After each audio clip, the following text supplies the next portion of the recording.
Good news is your dates are here. What's the bad news? They're dead. Oh, you're so cool, Brewster. Everybody's a suspect! Honey, you got real ugly. Don't fuck with the Chuck!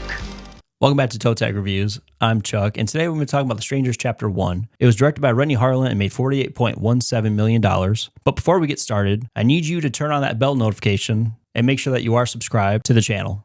Now, enough small talk, and let's get started, shall we? First up, we're going to talk about the facts. Director Renny Harlin shot all three films simultaneously in Slovakia, claiming it was a challenge of a lifetime. It was also filmed from May to October of 2022. And lastly, Freud Gutierrez did all of his own stunts, while Madeline Petch did bulk of her own. Next up, we're going to talk about the plot. After the car breaks down in an eerie town, a young couple is forced to spend the night in a remote cabin. Panic ensues as they are terrorized by three masked strangers who strike with no mercy and seemingly no motive. Now, with this being a relaunch of the franchise, it tried to keep the same tone as the original, but in my personal opinion, it failed miserably. It's no secret that I'm a diehard Strangers fan.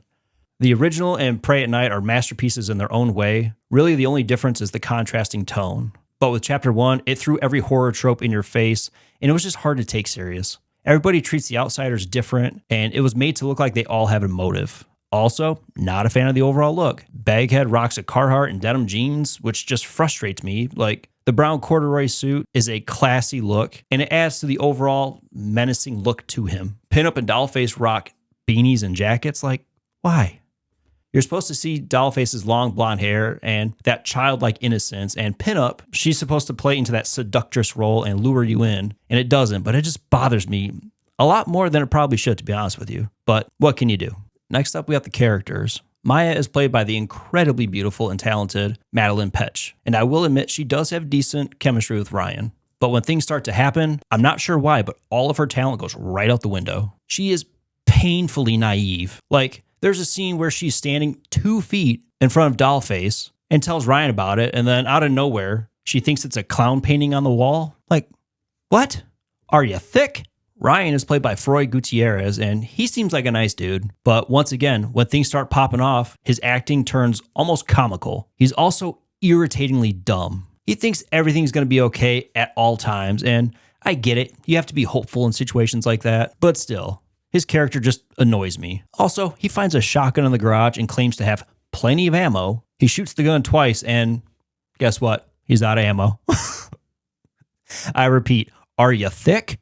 Next up, we're going to talk about the kills. There are only 3 kills in this movie. 2 of them are off screen, and Ryan gets stabbed at the end. It's so bad that it doesn't even warrant a VHS rewind moment. It's just overall lackluster, and I know the original didn't have much to go off of either, but at least it gave you something to enjoy. Next up, we're going to talk about the scare factor. None. Absolutely nothing to go off of here, which breaks my heart.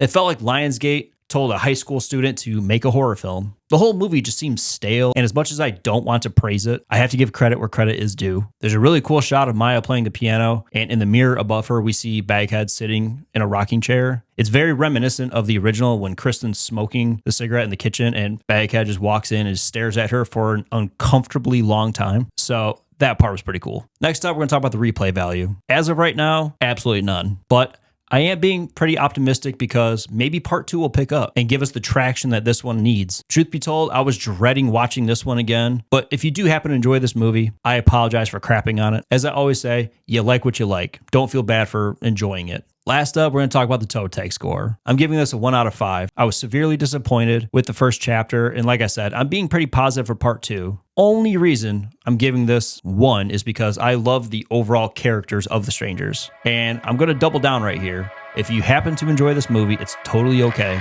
Don't let other people discourage you for liking what you like. All right, guys, that's going to be a wrap on The Strangers Chapter 1. As always, I'm Chuck. Don't forget to like, subscribe. Until then, see you later.